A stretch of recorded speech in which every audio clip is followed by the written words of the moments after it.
Hay tres tópicos sobre los cuales avanzaré que son los críticos para entender el fenómeno único en la historia que se ha presentado con respecto a la caída fenomenal, dramática de los precios del petróleo hasta el punto de llegar a precios negativos, gente dispuesta a pagar para que le reciban su petróleo.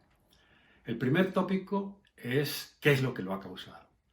El segundo es por qué hay factores y hasta dónde puede ser resueltos en el corto plazo y algunos otros también de largo plazo.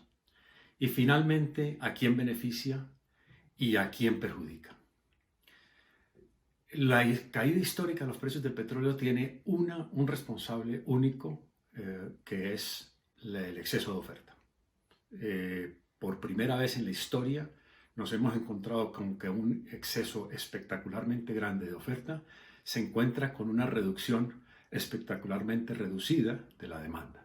Es decir, la demanda va decreciendo, pero la oferta sigue y continúa avanzando. Esto ha hecho que la franja de los precios del petróleo se vaya cada vez bajando y a pesar de todos los esfuerzos de recorte por parte del cartel de la OPEP, los precios no reaccionan y por el contrario siguen reduciéndose.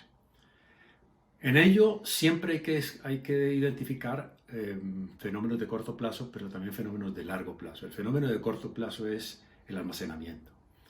La oferta se ha encontrado con que no tiene cómo llegar a los mercados, al consumidor final. El consumidor final no está respondiendo y menos en un momento de una pandemia como la que estamos experimentando con el coronavirus. Por lo tanto, el fenómeno de corto plazo tiene solución. ¿Cuándo? Posiblemente hacia fin de año. Construir infraestructura para mayor almacenamiento es casi imposible, pero los tanqueros que en este momento están sirviendo de almacenamiento extra en la mitad del mar, en la mitad del océano, irán descargando poco a poco estos excesos y se encontrará un momento en el cual la capacidad de almacenamiento que ha llegado a su tope máximo histórico comienza a reducirse. Por lo tanto, ese problema de corto plazo tiene solución a mediano plazo. Lo que no tiene solución son los fenómenos estructurales de largo plazo y uno de ellos es la disminución de la demanda. La gente está demandando menos, los aparatos que utilizan combustibles fósiles como el petróleo están siendo más eficientes, el coche eléctrico comienza a hacer incursión y va a ir reemplazando poco a poco petróleo de los motores de combustión interna. Y finalmente hay un fenómeno global que preocupa a todo el mundo, que es el cambio climático. Y por lo tanto, el cambio climático está poniendo una presión excesiva para que hayan reducciones en inversión por parte de las grandes compañías petroleras y los países petroleros. En todo este panorama, ¿quién se beneficia y quién se perjudica?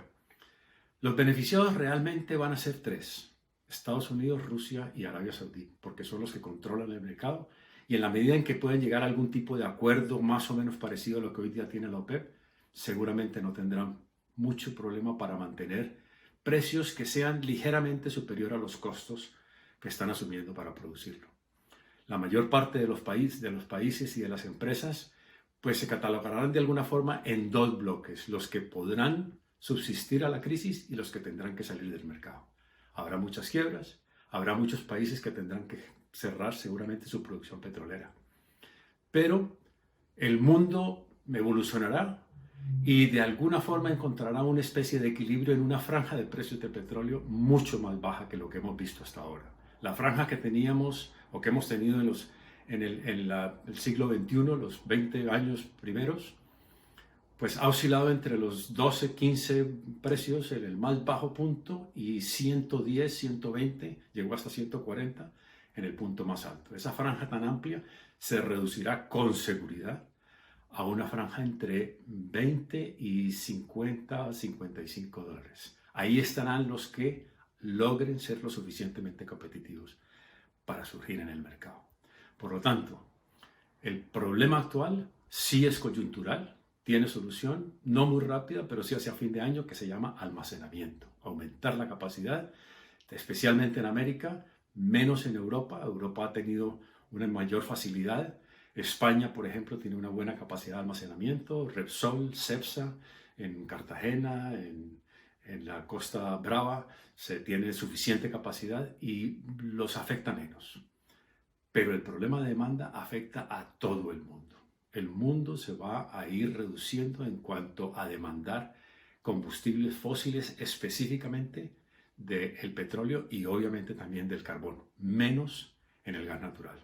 Al final de cuentas, tendremos un mundo con una mucho menor demanda, con precios oscilando en una banda mucho más estrecha y con unos jugadores potentes controlando el mercado que son Arabia Saudí, Rusia y Estados Unidos.